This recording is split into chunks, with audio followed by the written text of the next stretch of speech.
송대성 장군 모셨습니다. 장군님 어서 오세요. 안녕하세요. 예, 오랜만에 뵙습니다. 예, 습니다. 예, 그 송대성 장군님은 뭐 워낙 강골 군인으로 잘 알려져 계시지만 세종연구소 소장도 하셨죠? 그렇습니다. 예, 전두환 대통령 때 세운 국가전략연구소, 예. 세종연구소의 소장을 하시면서 군 또는 군 안보 전략 전반에 대해서 깊은 연구가 있었습니다. 그래서 최근 한반도 상황에 대해서 좀 말씀을 듣기 위해서 저희들이 특별히 모셨습니다. 지금 북한 핵이 좀 우리 모두가 다 걱정하고 있잖아요. 전 세계가 걱정하고 있지 않습니까? 그렇습니다. 그리고 북한이 뭐 오늘도 서해상으로 뭐 포를 쐈다 그러고 계속 긴장을 지금 에스컬레이션 시키고 있는데 지금 상황을 장군님 어떻게 보십니까? 지금 이제 상황이라는 게 북한 핵 하는데 과연 그 북한 핵이 어느 정도 완성되고 실제 이 전력으로서 어떻게 돼가 있느냐 하는 게 이제 북한 핵 상황입니다. 그래서 이제 핵을 구체적으로 이렇게 볼 때는 핵 탄두와 그다음에 그 탄두를 날아가게 하는 발사체와 그다음에 이제 그게 완성되어 갖고 실전 배치 여부 이렇게 한 세 가지를 따져 보면은 핵 상황이 어떻게 돼 있는지 알 수가 있습니다. 우선 핵 탄두는 이게 뭐 벌써 시험한 지가 오래됐죠. 총 6번 지금 실험을 하고 이랬는데 세계 전문가들은 핵 탄두 기술은 거의 완벽하게 다 이루었다. 그러면 그게 도대체 몇 개 정도를 탄두를 지금 만들어 갖고 있느냐 그게 궁금한 거죠. 그런데 그거는 워낙 비밀이 많고 또 거기서 가짜 선전도 많고 이렇기 때문에 그럼에도 불구하고 영변 핵시설이라든가 다른 그걸 갖다 인공위성이라든가 비춰서 이래 볼 때 대개 결론은 약 70개에서 100개 정도 핵탄두는 지금 만드는 것으로 막 이렇게 하는데 70개에서 100개라는 게 그 중간에 뭐 한 차이들은 있지요. 대개 그 정도로 이렇게 보고 있고 그다음에 이제 이 발사체인데 특히 이 발사체는 장거리가 이 대륙간 단도탄이 있어요. 소위 ICBM이라는 거. 그것을 이제 예를 들면 미국 워싱턴이나 뉴욕을 겨냥하는 막 그걸 그동안 몇 분 실험을 또 했고 그다음에 이제 중거리 탄도 미사일이 있지요. 뭐 괌을 날린다든가 약 한 3,500km 같은 거. 그다음에 이제 단거리가 있어요. 300km에서 막 한 900km. 뭐 우리나라를 겨냥한 거 이런 게 있을 수가 있고 그다음에 이제 그 SLBM이라고 원칙으로는 바다에서 잠수함에 싣고 다니면서 잠수함에서 쏘는 거. 그런데 이제 이게 처음에는 그거 비슷한 걸 하다가 어떨 때는 뭐 가짜 비슷한 것도 쏘고 이러다가 근래 세계에서 보지 못한 저수지에서 쌓아 올리는 것까지. 그러니까 이제 일단 SLBM도 어느 정도 기반은 갖췄다. 그러니까 이제 단거리, 중거리, 장거리. 그러니까 이제 대륙간 탄도탄, 그다음에 저수지에서는 SLBM 막 이렇게 해서 발사체는 솔직히 각 그 발사체들이 어떤 것이 몇 대냐 하는 건 알 길이 지금 없어요. 그런데 이제 종류별로는 막 이런 것이 거의 개발되었다 이렇게 보고요. 그러면 이제 이것이 핵으로서 무기로서 완성품으로서 실전에 배치했느냐 어쨌느냐 하는 것은 막 이것도 견해가 조금 다양한데 이제 거의 상당한 수를 배치를 하지 않았겠느냐. 아마 이제 이렇게 봅니다. 지난 그 9월 8일 같은데 이렇게 보면은 어떨 때 핵을 쓸 것이냐 하는 걸 법제화까지 했거든요. 5가지 경우에는 우리가 핵을 쏘겠다. 뭐 이런 걸 갖다 법까지 정하고 그리고 이제 실제로 비행장에 그 훈련하는 걸 갖다가 김정은이가 참관을 한다든가 이래 볼 때 거의 뭐 실전 배치도. 그런데 이제 이 핵무기들이 미국이 보유하고 있는 핵무기에 비해서는 비할 바가 안 되지요. 미국은 1945년 히로시마 나가사키 이미 시험을 거쳐서 이제 이 핵무기를 실전에 쓰고 이렇게 한 거는 미국밖에 없지요. 그 후 이제 70년여 세월이 흐르면서 굉장하게 첨단화됐을 거예요. 그래서 막 그런 수준으로 알겠습니다. 지금 되어 있다. 그런데 지금 말씀대로라면 핵무기 이미 다 만들어놨고 또 그 운반체인 미사일도 거의 완성 단계고 그 실전 배치도 거의 됐다 그러는데 그런데 김정은이가 왜 또 한 번 핵실험을 하겠다고 하는 겁니까? 그러니까 이제 이게 거의 한 90%, 90 몇 프로까지는 그렇더라도 네. 이거는 이제 그 많은 여러 가지가 복합적으로 이렇게 정밀하게 되어 있는 것이 확실히 100% 보장 못하는 미흡한 부분이 어딘가는 있겠지요. 예, 예. 이제 그런 걸 최종을 뭐 그럼에도 하고 더 또 핵실험을 할 필요성도 있을 수가 있어요. 지금 그 전문가들은 이번 7차 핵실험에서는 소형화 경량화된 핵무기 핵탄두를 실험할 것이다 이렇게들 예측하시던데요. 소형화 정량화는 지난번부터 계속 그게 과제가 돼 있었거든요. 네. 물론 그것도 예. 그게 이제 그래 해가지고 정밀화되고 음. 첨단화되고 하는 건데 그것도 큰 목적이 있을 겁니다. 지금 북한이 그 다탄두 핵 미사일도 갖고 있는 것으로 추정됩니까? 그렇죠. 그 이제 말티플 이제 이 예. 타겟으로 이래 해가지고 네. 뭐 그것도 지금 가지고 있다. 막 이렇게 해도 봅니다. 알겠습니다. 예. 자, 그러면 예. 이런 북한의 핵 무력에 예. 우리가 대항해야 되잖아요.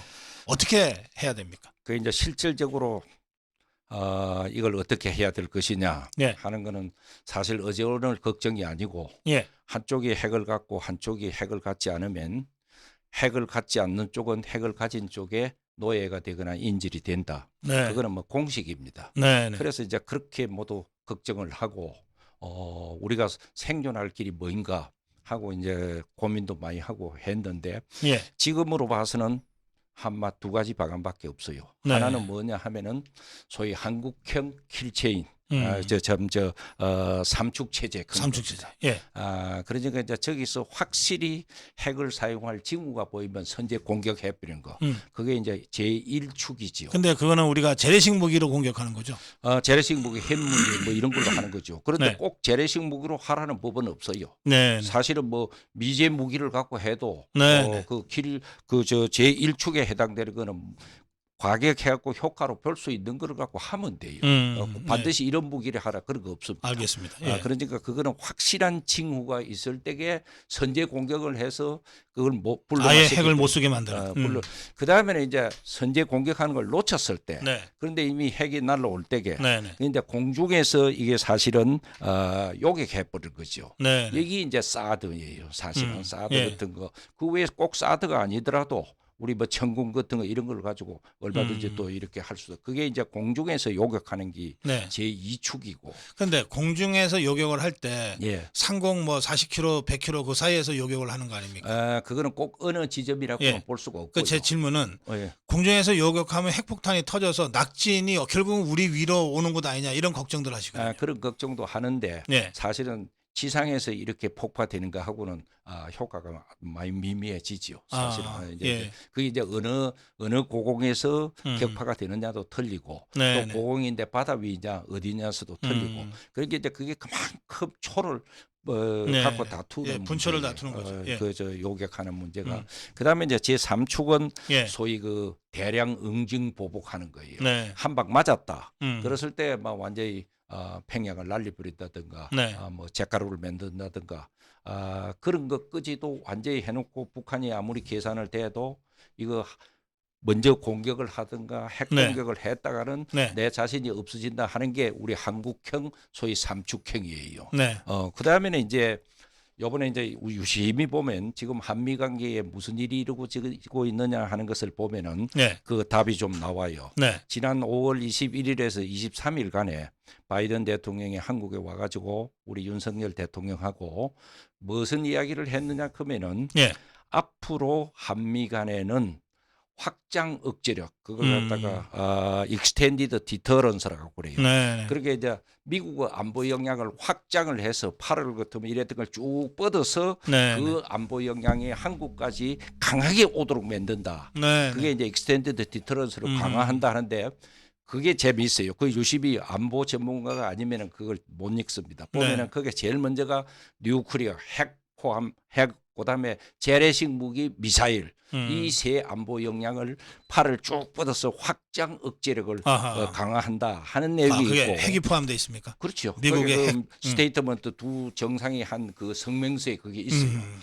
그거 보고 저는 정부가 바뀌니까 이렇게 털린다 하는 거 그 의지가 굉장히 그게 말만 그래놓고 행동을 하는 게 그냥 있는 게 아니고 사실은 구체적인 작업들을 많이 하지요. 그런데 이제 지난 9월에 한미 연합이 합동 네. 훈련을 했거든요. 네. 거기서 또 유심히 이렇게 보면은 무슨 이야기가 있느냐 하면은 미 본토 수준으로서 확장 억제력을 제공한다 이런 말이 있어요. 본토 수준으로 미 본토 수준으로 미 본토에 예를 공격을 들어서 받았다는 북한이 걸 뭘 공격을 받는가 하면 이거는 완전히 뭐 전쟁이죠. 엄청난 보복을 하는 게거든요. 그런데 거기서 미 본토 수준으로 한국의 확장 억제력을 강화한다 그런 게 있어요. 그래서 북한이 뭐 이미 핵을 이렇게 해봐라 실전 배치한다 어쩐다 하지만은 저는 이미 꼭 뭐 우리 한국 이 육지에 네. 핵을 갖다가 상륙시켜 놓고 이런 거는 안 했을지 알겠습니다. 몰라도 예. 얼마든지 SLBM도 있고 MLBM도 있고 그렇게 탑재에 실어서 빙빙 도는 방법도 있고 알겠습니다. 예. 그래서 요 확장 미국의 확장 억제력하고 한국의 삼축 체제하고 예. 이렇게 결합돼 놓으면 이래서 미국이라 그런 동맹을 갖고 있는 게 우리가 얼마나 그 참 중요한 건지 알겠습니다. 예. 이해가 지금 말씀하신 대로 확장 억제에 대한 윤석열 대통령과 바이든 대통령의 그 예. 공식 합의에 예. 의거해서 9월, 10월 예. 이렇게 그 한미 연합 훈련이 그렇죠. 전개되고 한미일 연합 훈련도 전개됐잖아요. 그렇죠. 그래서 제가 궁금한 거는 예. 그래서 로널드 레이건 호도 오고 또 지금 그 비언비가 지금 출격했다는 얘기도 있는데 예. 그 레이건호 같은 그 핵 항모 예. 또 그 비언비 같은 핵 전략 폭격기 예. 여기에는 실제 핵을 탑재합니까? 탑재하죠. 어. 탑재하죠. 그렇지 않으면 그게 그렇게 무서울 수가 없죠. 예. 실제 탑을 그 핵무기를 싣고 다니는군요. 실제 그 가짜 무기 싣고 한다기. 그럼 뭐 저 한반도 전술핵 재배치 얘기할 필요 없네요. 한국 그 로널드 레이건이 동해상에 1년 내내 있기만 하면 끝나는 거네. 그런데 예. 그게 왜 그래도 갖다 놓는 것보다 못하느냐 하면 예. 정권이 어떤 정권이냐에 따라서 아하, 예. 한국 정부가 어떤 정부고 미국 정부가 어떤 정부에 따라서 이게 틀어져요. 그때 안보 예. 정책이 예를 들어서 한국에 좌파 정부가 들어와서 미국을 실어갖고 계속 그러면은 문재인이 전혀 틀리지요. 네. 이 빙빙 도는 것도 한계가 있고 아하. 그런 것 같으면 차라리 고정 배치해 놓는 게 낫는 거지요. 네. 그 정부가 한국이나 미국이나 이 자꾸 바뀌기 때문에 막 그런 불안 때문에 네. 상륙시켜 놓고 고정식 배치해 놓는 게 좋다 이런 네. 거죠. 그런 의미에서는 전술핵 재배치라든지 그렇죠. 핵 독자 주권론이라고 하는 것이 아주 의미 없는 얘기는 아니다. 저는 하도 딱 해가지고 예.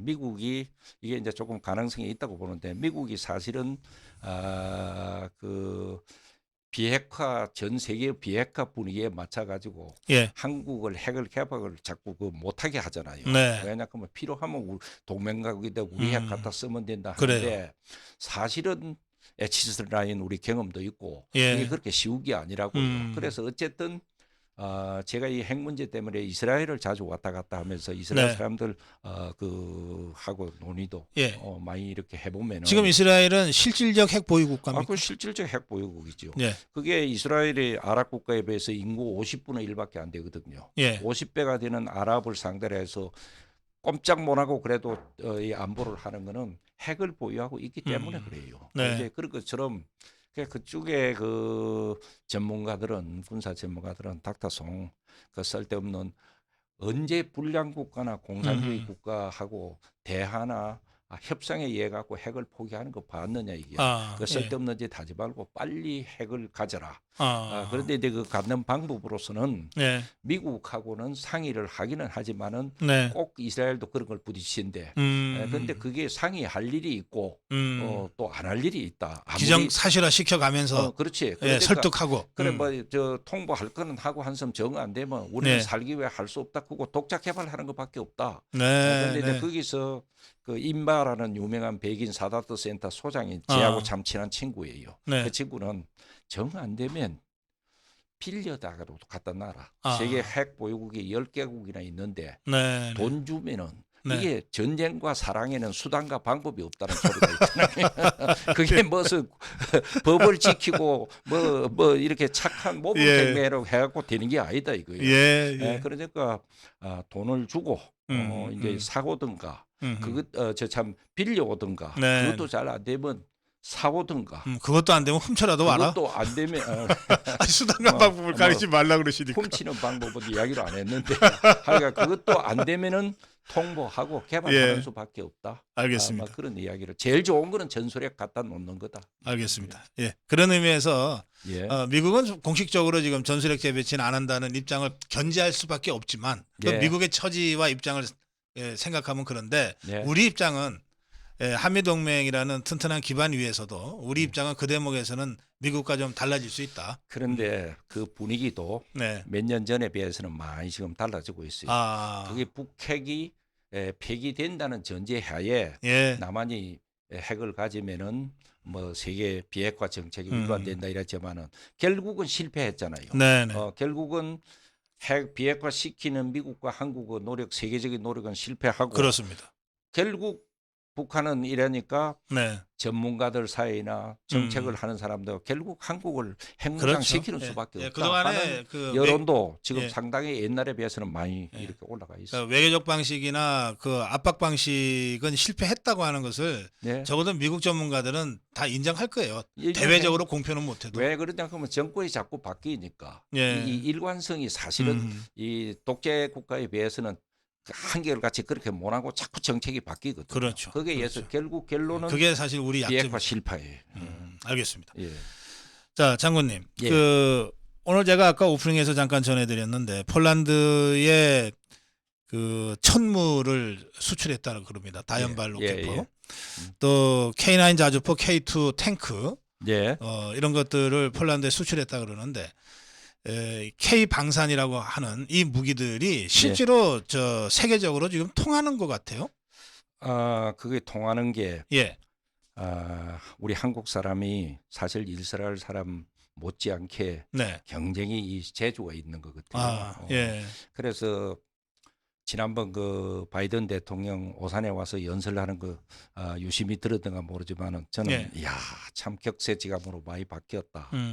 옛날에 그 우리가 어릴 때 6.25 사변 때 미군 차가 이렇게 지나가면은 문지를 뽀얗게 지나가면은 기운이 쪼그렉 하면서 쪼그렉 얼마나 얻어먹으려고 먼지를 막 하고 그 이제 미군들이 쪼그렛도 던지주고 끔도 던지주고 그게 행편이었는데 그로부터 70년 지난 오늘날 지난 5월에는 바이든 대통령이 여기 와가지고 기미 세미콘덕터 기미 우리한테 반도체 좀 주라. 그 뭐냐 하면 그러면서 그 지난번 5월달에 만들어놓은 스테이트먼트 양쪽이 발표한 거 보면 한국어 테크놀로지 기술 이걸 굉장히 높이 칩니다. 그러니까 굉장히 이게 지금 그러니까 세계 1등 가는 기술도 한두 가지가 아니거든요. 뭐 우리가 뭐 이 셀레라폰 같은 거라든가 이런 걸 보면은 이런 무기가 굉장히 정밀하고 정예화되고 그 필요하니까 자꾸 사가지고 가고 그 뭐 저 중국 상공을 그런 무기 협상하려고 오는데 뭐 어떻게 한다든가 오늘 아침에도 보도가 되는 거 보면은 지금 한국의 이 무기 그것은 무기 시장에서 상당히 인기가 있는 것 같습니다. 알겠습니다. 이 시간에 제가 지금 시간을 충분히 확보하지 못해서 이제 마지막 주제를 잠깐 다뤄야 되겠습니다. 서해 공무원 피살 사건이고요. 또 그다음에 그 귀순한 어부 2명을 강제 북송시킨 사건입니다. 이게 다 문재인 청와대의 국가안보실이 관련돼 있고 국정원이 관련돼 있고 국방부가 관련돼 있거든요.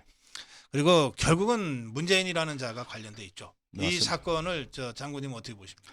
우리가 그 우리 용어에 천인공노라는 말이 있어요. 그때 천이 하늘 천자 사람인 자입니다. 하늘도 사람도 같이 노한다 그런 이야기인데 이런 사건을 두고 천인공노할 사건이다 이래요. 그런데 그 사건이 일어났을 때 저는 그 남북 북한의 실체를 잘 아는 사람으로서 저거 뭔가 지금 우리 정부가 좀 속이고 있다. 그런데 이제 구체적인 정보가 없기 때문에 뭘 어떻게 하는지 몰랐는데 오늘 아침 신문에도 나오고 하는 거 보니까 그 당시 국방장관하고 해경청장을 갖다가 구속영장을 청구를 했지요.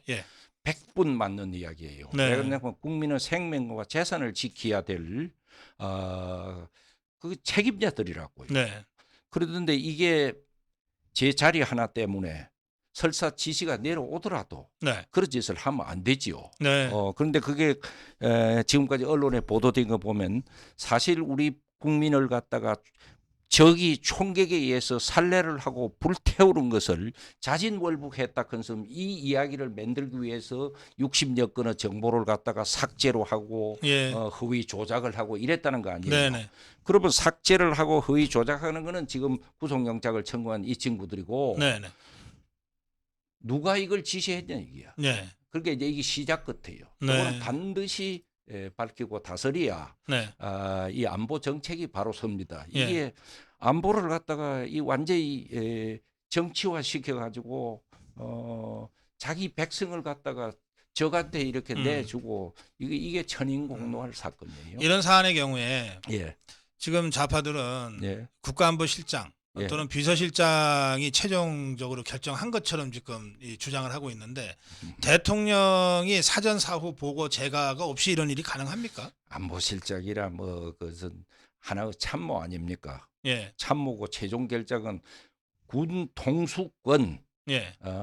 그 모든 것은 대통령이지요. 예. 그건 뭐 그래서 더구나 더는 사람이 뭐 네. 사람이 먼저다 이랬습니까? 누가 그 용어를 누가 많이 썼지요. 예. 사람이 먼저인데 예. 그런 이야기 안 한 사람 같으면 모르지만은 네. 그걸 갖다가 캐치프레이로 내가 걸어놓고 네. 그렇게 재백성을 이룰 수 있느냐. 이래서 천인공노할 사건이다 이렇게 봅니다. 알겠습니다. 예.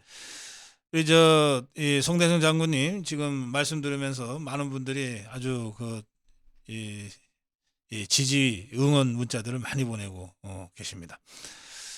지금 우리 장군님 원래 육군 저는 공군. 공군입니까? 예비역 공군 준장.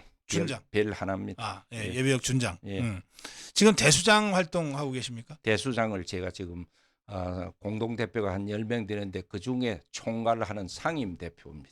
아, 그렇군요. 네, 대수장이 지난번에 문재인 좌파 정권과 투쟁할 때 네. 굉장히 치열하게 투쟁도 하고 원로 장군들이 그랬는데 지금은 어떻습니까? 그동안 제가 소식을 좀 못 들었어요. 애국심을 갖고 계시는 우리 예. 고승국 사장님이 때문에 좀 그랬는데 예. 그 대수장이 말이지요. 예.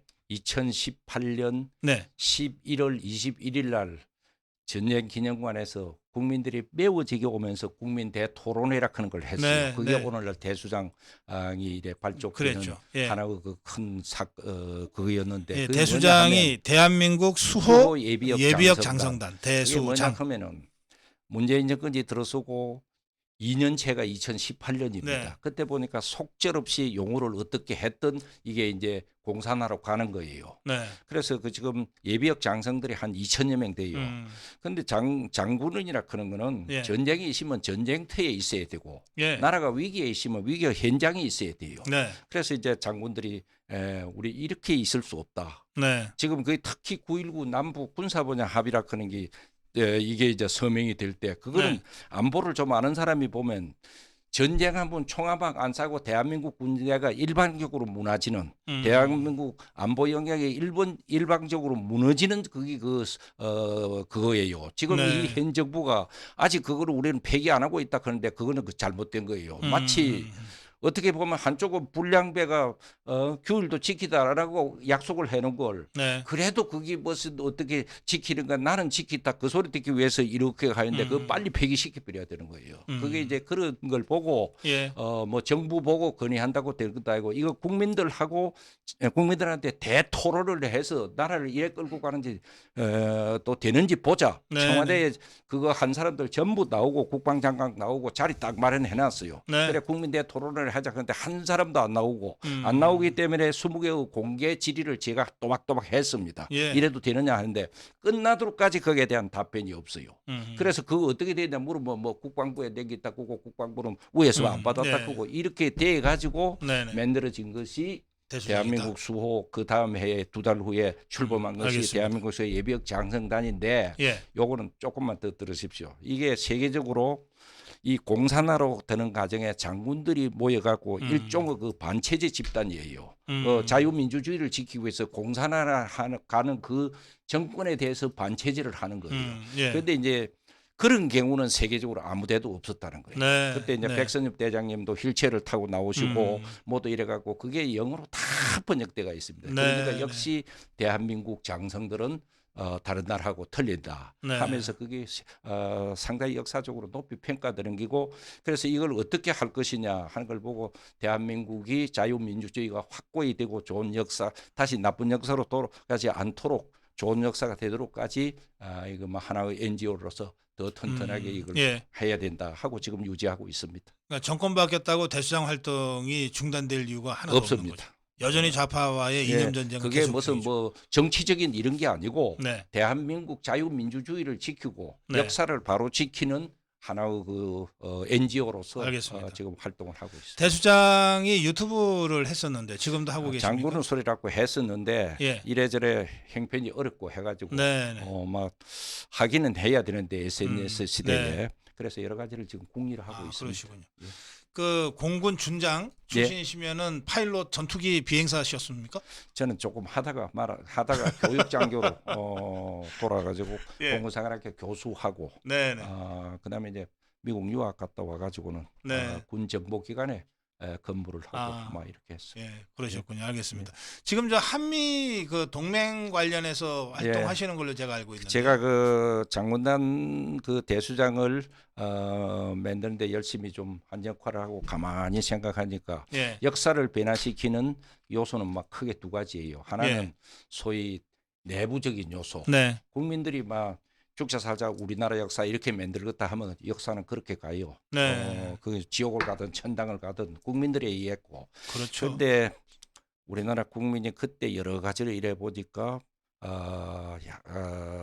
너무 잘 살아서 그런지 좀 그런 투쟁력 끄떡이 약해진 것 같더라고요. 그래서 그 다음에는 제가 생각한 건 동맹국 미국이 네. 무슨 수를 써서라도 대한민국 공산을 안 시키겠다. 이렇게 생각을 그렇게 하면은 공산은 안 됩니다. 네. 그래서 저는 전공이 국제정치학입니다. 예. 그래서 막 이건 남 시킬 것도 없고 이스라엘에 이미 그런 기구가 있어요. 네. AIPAC이라는 미국 이스라엘 공공정책위원회라는 게. 그게 예. 세 부류 사람으로 돼 있어요.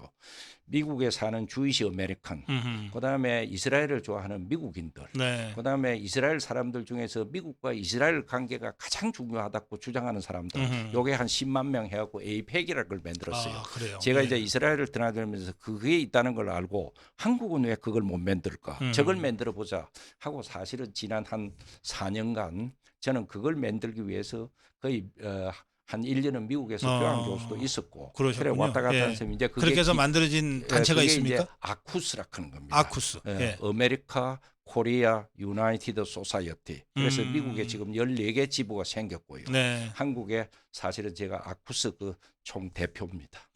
그러시군요. 네.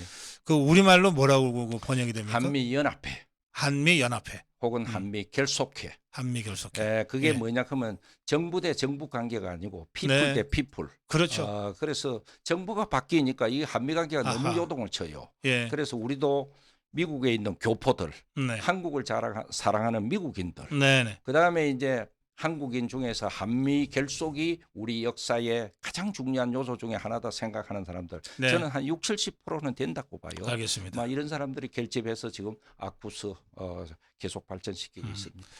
오늘 저 시간이 얼마 없어서 이렇게 급한 현안들을 주로 듣다 보니까 예. 더 들어야 될 말씀들을 충분히 못 들었는데요.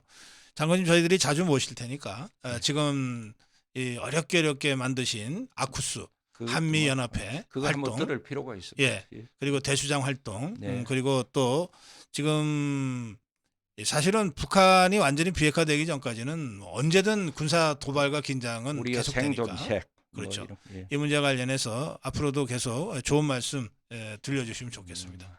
예. 알겠습니다. 오늘 여기서 마무리할게요, 장군님. 고맙습니다. 수고하셨습니다.